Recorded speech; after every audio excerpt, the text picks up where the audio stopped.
Since the age of COBOL, we have been trying to replace software engineers, and it has led to the opposite effect. This AI unleashed, a new direction for humanity. Particular project, Stargate, will create about 100,000 jobs. That's in the coming 4 years. They want to make United States the number one, the biggest country for cryptocurrencies. What trends do you see, and how can students leverage that to build something out of it? Tech companies laying off people, engineers, developers, and software engineers. But at the same time, they announced that they're going to hire. So hello everyone. Today we have once again Professor Ahmed. He is the Bay Area tech expert. He has experience in teaching, working in tech industries before the dot-com bubble, and he has seen Silicon Valley over 20 years. So today we're going to talk about the future of tech industry, where Silicon Valley is moving towards in the world of AI agents. So hi, Professor Ahmed. I want to first talk about what your students are thinking in a world with AI and AI agents. Are they worried? Is the intellectual level of your students have increased over the last few years with AI or decreased? Okay, that's actually a good list of questions. Here's what happened with the AI. We are getting an era where there will be less regulation, given the new administration we have, which is going to free a lot of the research, and it's going to accelerate a lot of the topics about AI. So that will be one catalyst for the acceleration of the AI. You hear about tech companies laying off people, engineers, developers, and software engineers. But at the same time, they announced that they're going to hire people who have machine learning and AI background. So that is, to compensate for the losses or for the people who are losing their jobs. For me, for example, when I'm giving the capstone and the senior project classes, which is basically the last thing the student will do, because it is using his or her knowledge with a team to create a product and a web app, an app or a device by the end of 4 years or 2 years, if it's a graduate study. I have one condition at the top of that, which 30% of your project should be AI related. And the motivation for this, I tell them, I don't care how you're going to do it, figure out what to do. Because if you are in that interview, I guarantee you that they're going to ask you something about AI. I guarantee you that they're going to ask you, have you done anything with the concept of the AI API, for example? Have you tried to incorporate ChatGPT in your project? Have you tried to incorporate, for example, even Llama from Meta or Gemini from Google? And nowadays, and I, I'm working with 7 teams, both on the capstone and the, in the senior project. I told them, add to the list DeepSeek, as an option, because it's an open source, and see if you can learn something about it and see if you can use it. At least you have something to talk about it when it comes to the AI. Now I'm going to come to your last question, which is a brilliant question. The whole story about it, at the beginning, there was this shock about how great is this AI. I can ask any questions. I can ask about research. I can ask about homework. We went through this cycle where people now understand that, yes, I can get the answers, but everybody can get the same answer. It's not, I'm not special. I'm not better than the others. So I have to add more value at the top of that. It's not just cut and paste. Also, some of the answer has to be filtered, has to be corrected in some situations. So the conscious here, which I call it the AI conscious at this level, start kicking in with so many of the student, where I tell my student, one of the references that I want you to use is an AI agent, something like ChatGPT. The door is open for you, because if you work at a company, any company, this is exactly what you're going to do. If they ask you a question, you're going to go and look at it and have the answer. But you have to verify as a human that this is actually correct answer. Now we have the last step, which is the filtering, making sure that it's correct. Coming to the intellectual level of students, do you think it has increased over the past few years with AI, or they feel smarter or dumb? They actually the level is higher in the reason of they are spending more time asking more intelligent questions to the AI. Things that in the past, the research and the time it's taken to get those answers, is really preventing some of them even thinking about it. So from that point of view, this tool, made it easy for them to ask difficult questions. And sometimes you're going to find, some of those agents like the ChatGPT o1, they give you the reasoning. They give you the step because of this. This is what happened because. So it was an insight for them about how the AI is thinking. So now, if I ask a difficult question, I'm not going to feel bad about it because the student have tools to get the answers. In the past, if I ask a question, I have to be mindful about how much time they're going to take him to do it, and if the sources are available. And again, it was really this big shock at the beginning, and after that, when everybody settled down and understood that this tool is not the answer, it's a tool, it's a way to get the answers, it's not just the answers, and nobody just cut and paste now, because it's going to be clear to everybody that this is not your language. This is not the level of the grammar you have, and we know that you're using one of the tools, but at the same time you have to add your value at the top of that. Excellent. So when technology advances, we work on more difficult problems. That has been proven. It's being proven from your classroom, from the students you teach, that they are able to answer more difficult questions. You have to increase the level of difficulty in the exams. They are solving more difficult problems. And now we are working towards the problems which are not being solved by AI. That is correct. That's a good description of the situation. And also, Google announced that 25% of their code is written by AI. That is the routine code. That is the code which is, in the past, you have a pool of computer science student or software engineers where they can just go through the steps, which is everybody knows about them. Creativity is the one that the AI opened the door for us, which is this routine job, this kind of stuff, put it aside because this can be done using those tools. We would like you to think about something else. I was reading about one of the applications of AI is, Google now is trying to use AI to decide the age of the user so they can overcome the issue of send me your government ID. 13 or permission from the parents by looking at your history, your search, your YouTube videos, and say, well, this is probably somebody he or she is about 14 years old, so we know that they're underage. We cannot allow them to those. Instead of asking you, which is, we know that is difficult, it's a privacy invasion, now using AI to decide on something like that. Of course, if they made a mistake, you can appeal that. They announced in 2025, there will be $320 billion spent by all the tech companies in the Valley just on AI. And I tell my student, what do you think they're going to spend it on?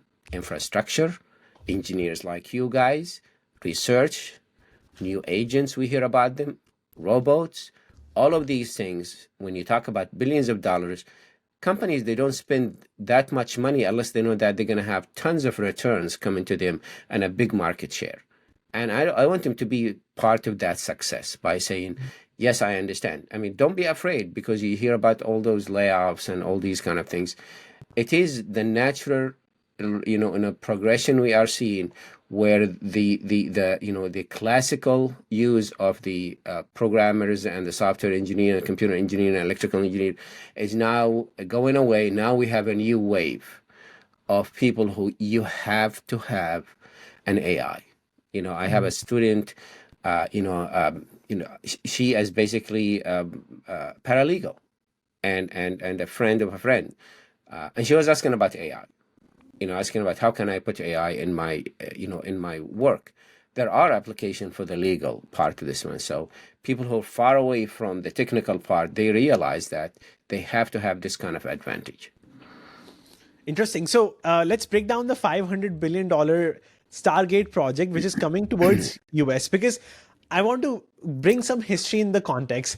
Since the age of COBOL, we have been trying to replace software engineers, and it has led to the opposite effect. We're trying to make code as easy as possible, closer to natural language, and it has always led to creation of more developers.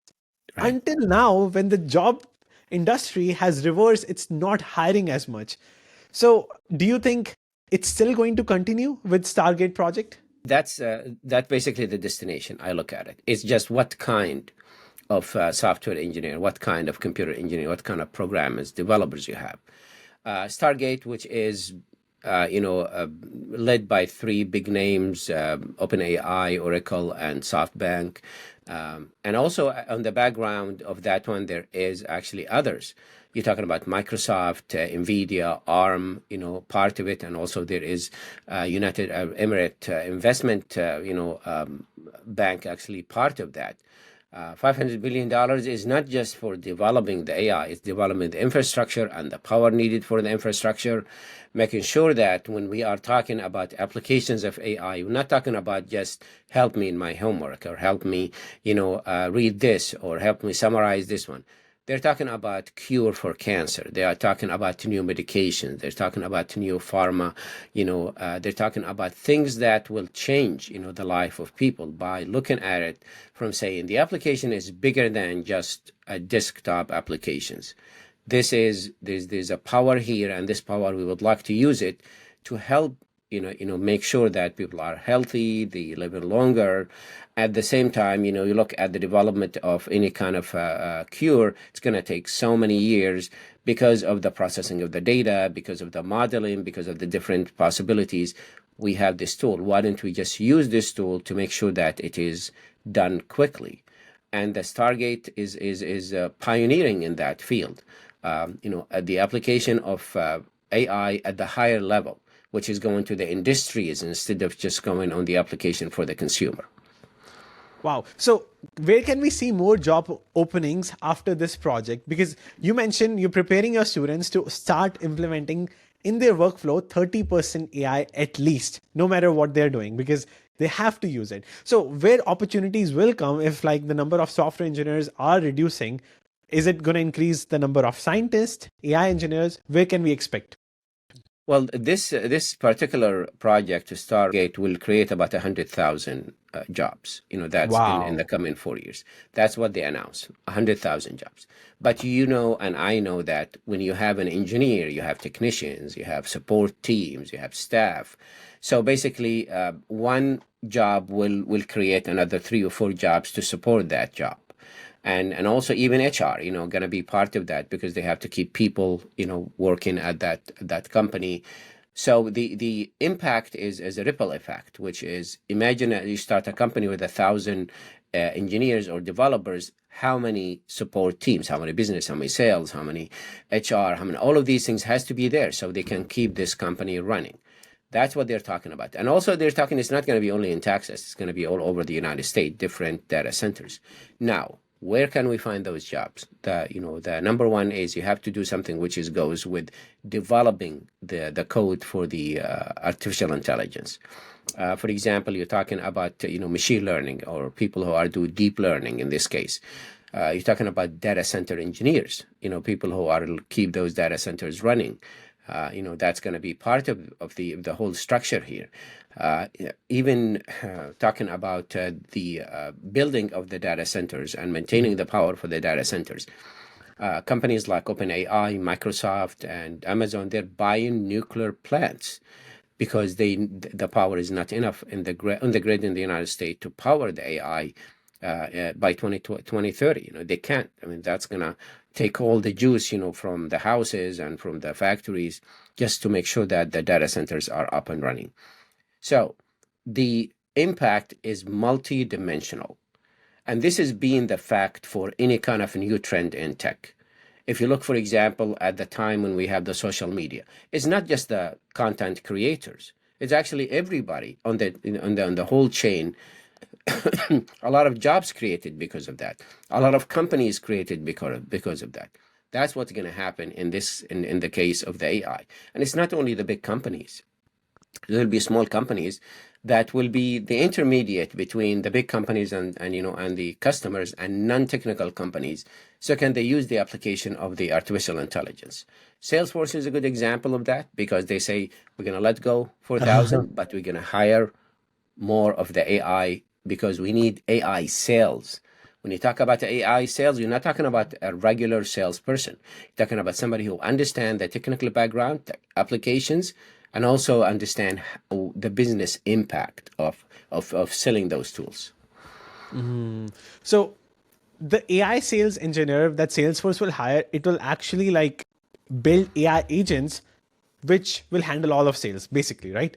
That is correct. They have a tool called Einstein at Einstein. Salesforce, and that one is. I'll give you just an example. About Uh-huh. some of the application for this. Okay, so you are using.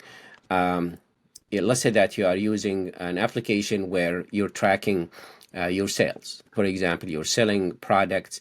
When you sell a product, you give 30 days, 45 days for the customer to pay, the bills. Now, if you have 5, 6, 10, maybe 1,000 customers, it's easy for you to know who's paying, who's not paying. But if you have hundreds of thousands, maybe millions, how would you know what each one of them is doing? The customer is paying or not. You have to have a team that will track down those kind of payment. At the same time, yes, you can do that with so many people. The artificial intelligence will scan it and prepare an email and give you a list about the history of the customer and give you a recommendation saying, this is a good customer. You have to be careful. Even they're late a little bit, but you have to be careful with them when you send them this email. And the email is ready, with some beautiful language that we have seen from ChatGPT, reminding people about the bill, giving them options. All of this one, which is used to be done by 4 or 5 people, is going to be done with one person, and this person will be the sales, the AI salesperson who understand the customers. I know I sold those people, so this is what's going to happen. I'm gonna give them options just in case they need help. Excellent. And coming back to the job creation you mentioned, you said there will be jobs created such as data center managers, data center engineers, infrastructure managers. So, do you think students need to be ready right now to get into those skills, or their current skills in computer science can be relevant to segue into those industries? It's never enough. That's what I tell my students. Whatever you learn in school is never enough. You have to do more work beside what you do at school. Because I give them very simple example. It's a simple one. Harnoor, I'll explain it to you. So everybody will graduate with the same degree. Everybody will talk with the almost same professors. Almost all of them have the same GPA. Good students, excellent students. When they apply for the jobs, what will distinguish you from the others? It's what you add. By say I created this. In my senior project, I did this. I published this paper. I did some research. Another thing that I do, when I talk to my student in some of the other classes, like operating systems or these advanced classes where it's related to the core of their major, I tell them, okay, there is a research paper, and this research paper is 5 pages, cover page plus cover page and references. I give them the style. I told them, okay, here's a list of topics. If you have another topic, you can pick up that topic. You just let me know because I want to make sure it's relevant.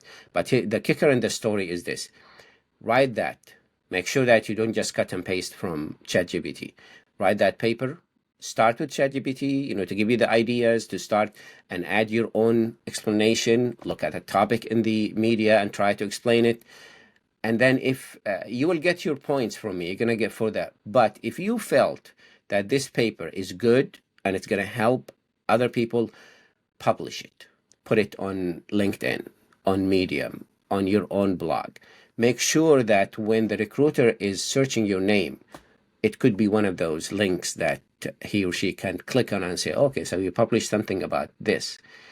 And I've seen, in my 25 years of teaching, the last 5 years, I have seen an increase of the student trying to be what I call it, be visible.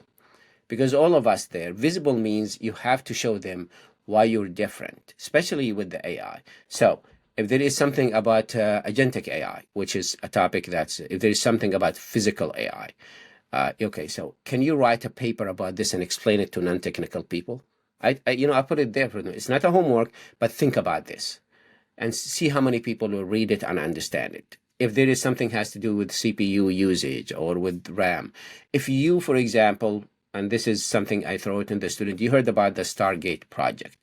Why don't you go and digest that announcement and explain it, in a technical term for people who would like to know about it, and see. Maybe that will be viral, and then after that one, if somebody look and try to find information about it, or somebody's looking for Stargate, they're going to find your name is one of those names. Many people who did that, they guaranteed some kind of interviews, and that was the topic, because all of them finish at the same level, at the same degree, with the same information. Why this person is better than the other person? So what you do independently is way more important than what you do alone at university. And publishing, research, and extra projects that you do make you stand out. That's the best advice you can give it to any student, whether graduate or undergraduate, because if you think you're going to just go and sail with the same classes, with the same, you're part of hundreds of thousands of people. Your connection maybe help you, but to be different in a positive way, you have to be different in a way. Show them that you took the extra step. Here's another part here. I'm going to talk about it here.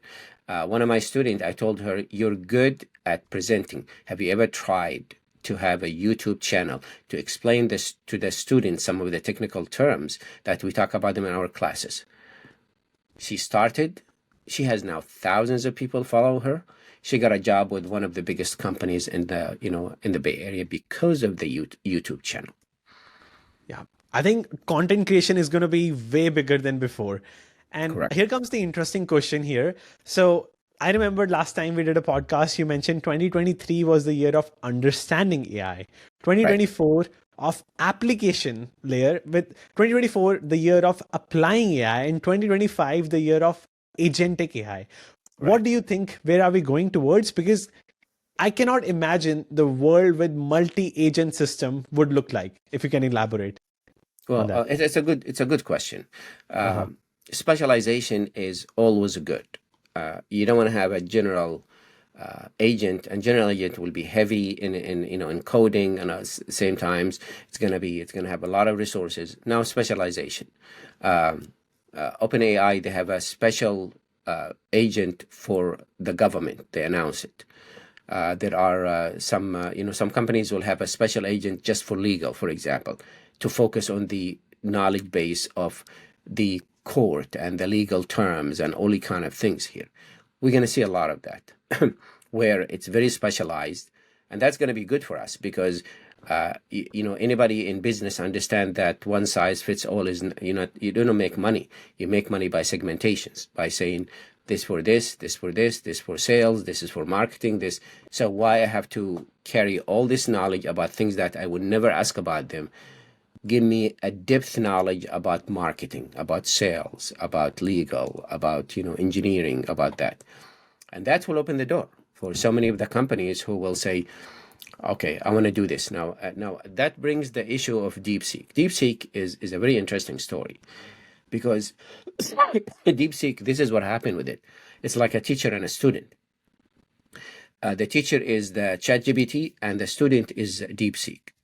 They let OpenAI do all the research, build all the the testing, and do all the the heavy lifting, and then they brought DeepSeek to just learn from ChatGPT. It's like you are a professor or you are a teacher and you have a student. The student is not going to be the same as the level of the teacher, and not going to have a knowledge about all the materials of the teacher, but they're going to be good at that topic where they are sitting in that class.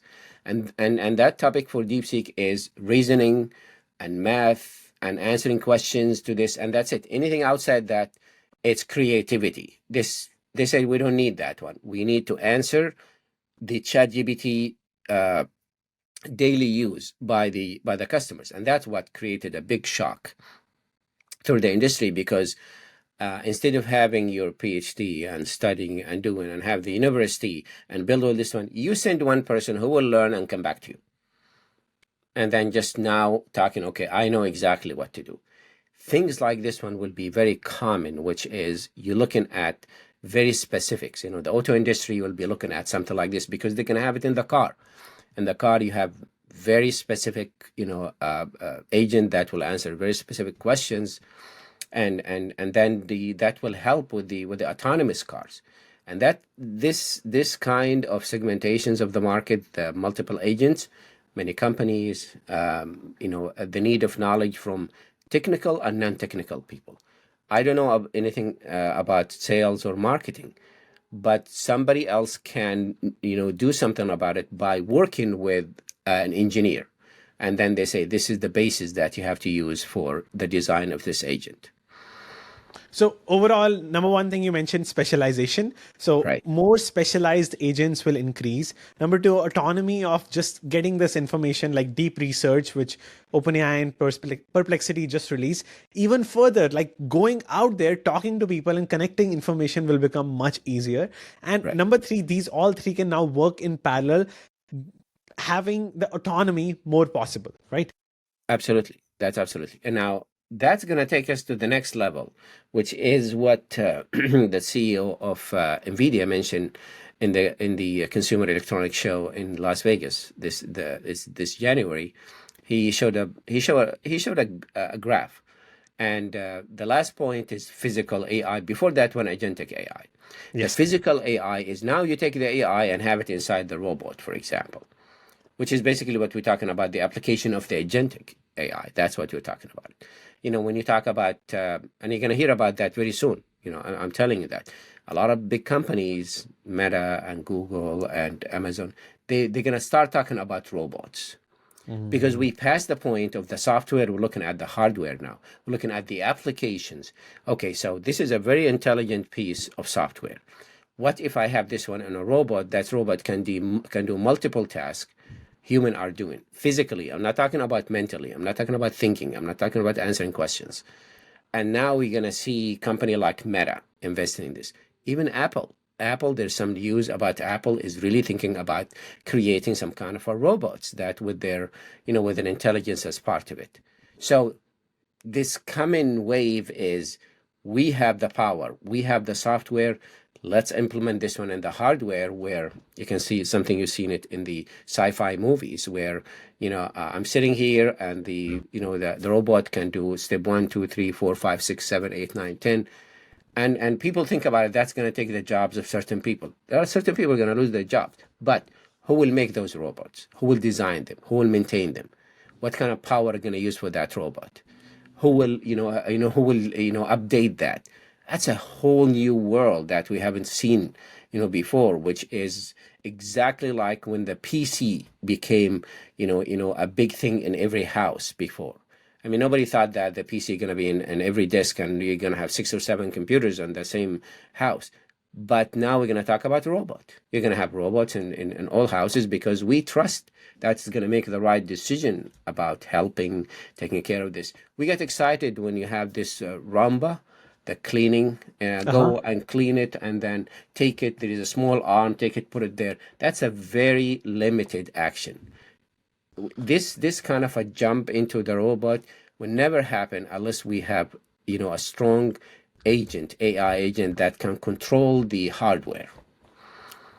Very well said. I think the biggest perk of being in Silicon Valley is they don't work for things to commoditize. When the whole world is waiting for things to get cheaper, Silicon Valley is the place where people don't wait. They just quit their PhD. I talked to a student who quit her PhD and came to Silicon Valley to build a robot. They see the trend, they act on it immediately, right? And Correct.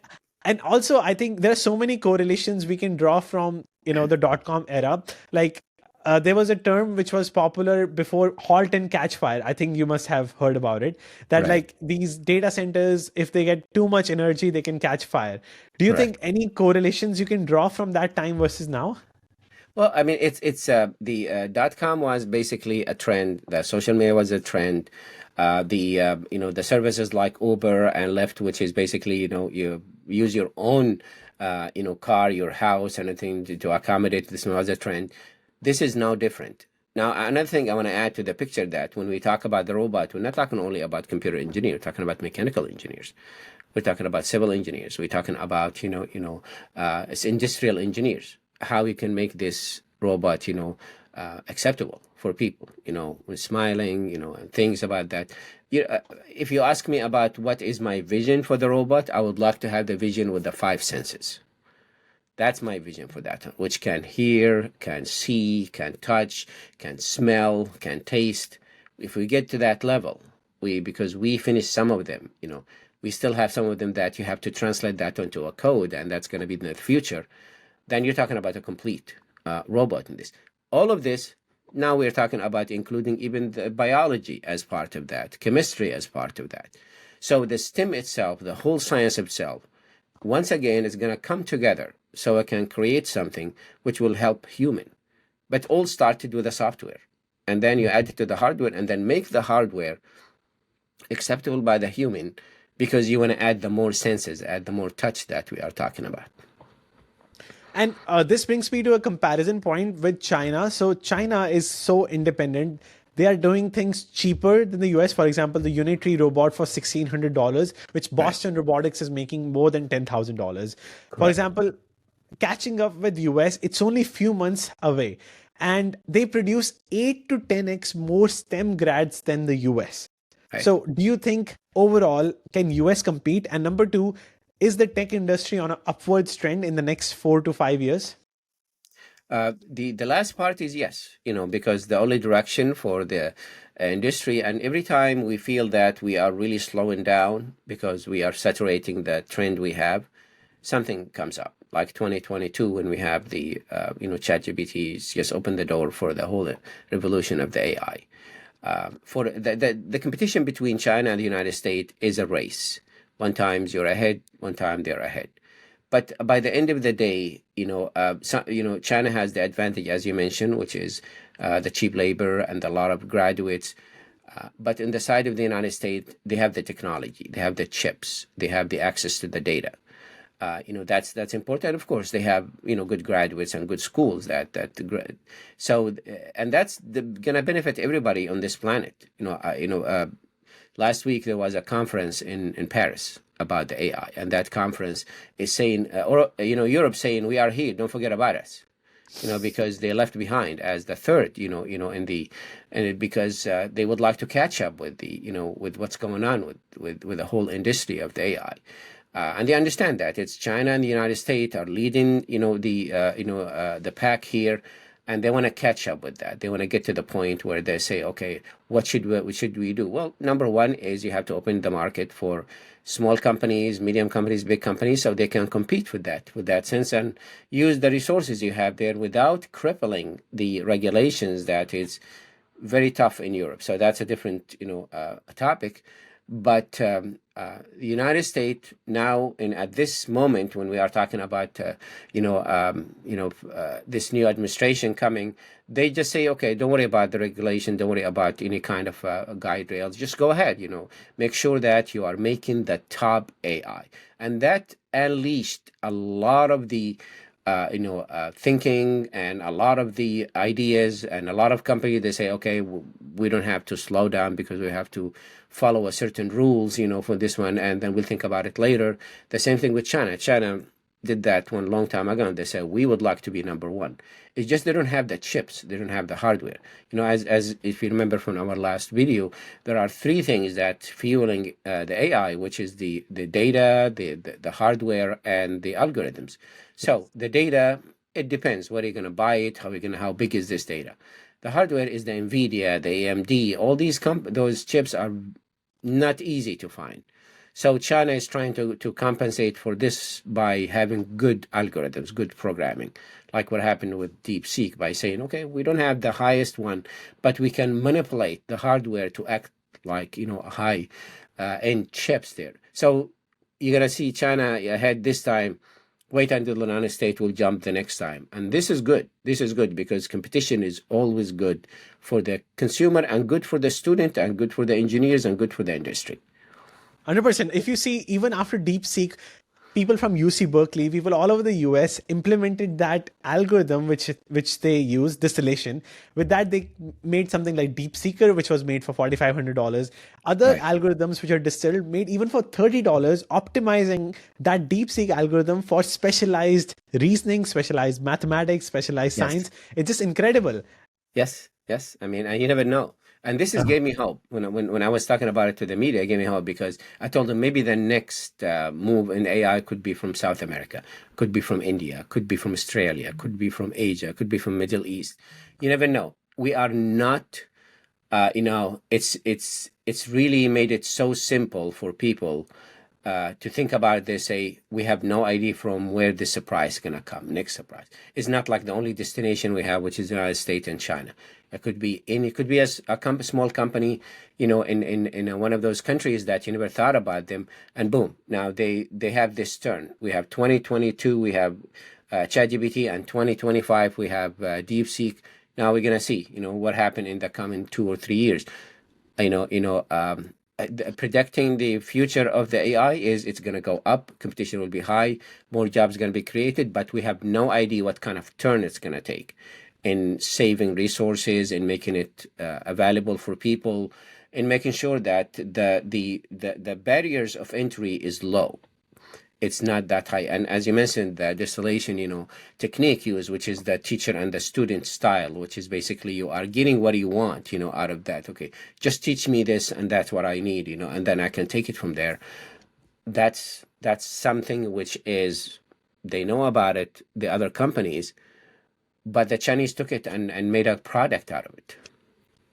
100%. And now I want to segue into last two topics. One is blockchain, which is rising to a great level after this presidency, reducing the regulation on blockchain technologies as well, because they want to make United States the number one, the biggest country for cryptocurrencies. What trends do you see, and how can students leverage that to build something out of it?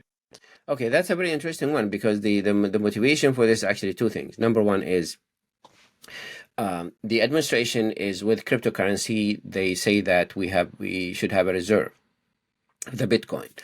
And if anybody who studied cryptocurrency in a class or read about it, understand that Bitcoin has a limitation. 21 million of them can be mint, and that's it. And we are approaching that. We're about 20 million now because of the halving. This is because how they meant that. This is the whole mathematical equation. I taught the class about blockchain. Blockchain is the underlying technology for cryptocurrency. Mm-hmm. Basically, it's the one that we use to create the cryptocurrency.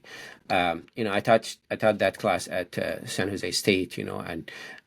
And I showed the student how to create their own cryptocurrency. So each one of them have a trillion of their name. Whatever you name it, that's going to be it. It's not difficult. It's just now about the Bitcoin. They would like to have a reserve, which is national reserve for that. That is about the cryptocurrency and the significance of the cryptocurrency. So they can, they not going to be left behind in this kind of a digital money. Well, that's one goal. The other goal is about the blockchain technology itself. Elon Musk, he, a smart guy, technical guy, understand it. He knows that one of the features of the blockchain is if you write into the blockchain, you cannot change it. It's immutable. That's one of the biggest thing about blockchain. Basically, so if there is a purchase happen, you enter it into the blockchain, you cannot erase it.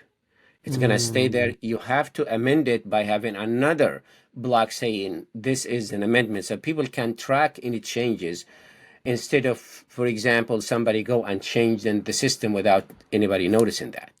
That is the motivation. That's the motivation, which is the keep the records. Nobody can touch that. And this is why he was talking about it as a way to track the spending of the government.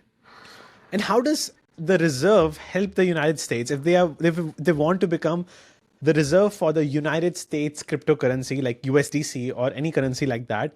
How it gives leverage to the United States? The price for the Bitcoin will go up. We've seen it. If we have this interview a year ago, it's around 20,000, 23,000. It's because of the limited supply. That's one thing. It's like the gold, for example. The gold has a limited supply in the world. So any country that have enough reserve of that one, they can control the price. So what they're trying to say that, okay, we want to be part of the future where we might use this one for, some kind of a trading, some kind of adding more value to the portfolio of the United States. You have gold, you have oil, you have cash. So that will be the digital money in this case. And also you heard about the meme coin. We hear about them all the time, created here and there. They're very risky, and I don't recommend them to anybody. But that shows you that there is an interest in being part of the cryptocurrency world itself. The Bitcoin and Ethereum, they're well-known two currencies. They're the top. cryptocurrencies, and for the Bitcoin is the limitation of the supply. For the Ethereum, you can create whatever you want, but that's why the price is about what, 4,000, 3,000 something, compared to almost 100,000 for the Bitcoin. So they want to put their hands. The president, as a business person, they see an opportunity of something which can go up in price. They say, okay, we'd like to have the reserve for that. And they're dominating heavily on Bitcoin. That's why Bitcoin has increased significantly more than Ethereum. And US can heavily control the prices of Bitcoin worldwide. For example, Nigeria is one of the biggest holder of Bitcoin after United States, and also India is on the top 3 list. And they will be dependent on US again for this. Absolutely, and this is all about America first. That's the whole story about it. Because we have to have the reserve for something which is very important, like the Bitcoin. Excellent. My last question will be about cybersecurity. With more AI threats, cybersecurity has to catch up as well. What trends you see as an expert in itself? It's really getting very interesting and very scary at this level. Deepfake is used, for example, we have this lady, she lost $830,000 for a deep fake of one of the, famous actor. I don't have the name of that actor, but that actor is a handsome actor, and she fell in love with him. So that deep fake is basically a video, and this video is talking to her all the time, and she was sending money to this person until, get to the point where they found out that this is fake. This is for hitting people, average people. Now, deepfake can be used for creating political problems, an incident somewhere in the world, using AI, misinformation, disinformation. It's a very powerful tool in these kind of things, which is you cannot even distinguish between what is real, what is not real. Example of this, and I think most of the viewers will remember that when we have the fires in LA, there was actually a fake picture of the sign of Hollywood, burning, and that video, that was fake, because the fire is on the other side of the city. Anybody who lives in LA understand that. So, but that created some kind of a fear. Oh, that's the end of era for famous, sign or something like that. So this is the key thing. Yeah, this is a key thing about it, which is controlling the society through misinformation, disinformation. And the same thing goes with, the deepfake is becoming so good. Now we hear about all those videos that you look at it and say you cannot even distinguish that this is not real. How they talk and how they act. All what you need, just train it on a simple videos about that person or this person, and now you have the president of a country declaring war, at a certain part, or something happened to that important person at a certain, place. Or you look at, an airplane, and then you look at it and say, oh, there's an accident happened, and it's never happened. It's a matter of somebody faked that one. So the chaos and mistrust can be created with AI, and cyber criminals are taking, advantage of that big time. The tools are free, available online, even if they pay for it. It's for them, it's worth it. Now it's on the defense. Now, how can we defend ourselves? How can we look at this one? My advice is always look for multiple sources. Don't just look for one source, which is, okay, there's any other reputable source that I can trust that is talking about this, and sending that, because many things can go viral through the social media, whether it's X or Facebook or Instagram or TikTok and the others. But at the same time, okay, any other source I can look for it before I can believe something like that. And make it difficult for average person, because they don't have time for that. They say, okay, I don't know what's going on with that. So it's more difficult for the cybersecurity expert. They have to find tools. They have to understand AI, so they can fight back with what's going on with the different tools they are using, to damage the society and or get money or have false accusation to other people. So cybersecurity industry has to catch up tremendously right now. Yes, and hiring AI experts, here's another job that could be there. To be part of the cybersecurity is an open field. Amazing. Awesome. Thank you so much, Professor Ahmed. Any final advice for anyone watching? Okay, well, it's not gonna end here. It's gonna get more interesting. We're gonna see a lot of twists and turns, and you never know what will be the next thing for AI. The only thing I see about it, it's gonna get smarter. It's gonna get more involved in our life. It's gonna make our life much better because now we have to think about more creative, parts of our life instead of the routine things. You know, this AI unleashed, a new direction for humanity, and focus more and more and more about productivity itself. There will be some bad news for jobs. There's some bad news for companies closing down because they're not, following this one. But that's part of the growing pains. So the future is bright for the AI. The future is bright for the software engineers, computer engineers, computer science. You just have to focus in the right direction. Keep AI, handy, and keep it as one of the tools or one of the classes or one of the certification you have in your resume. Amazing. Thank you so much.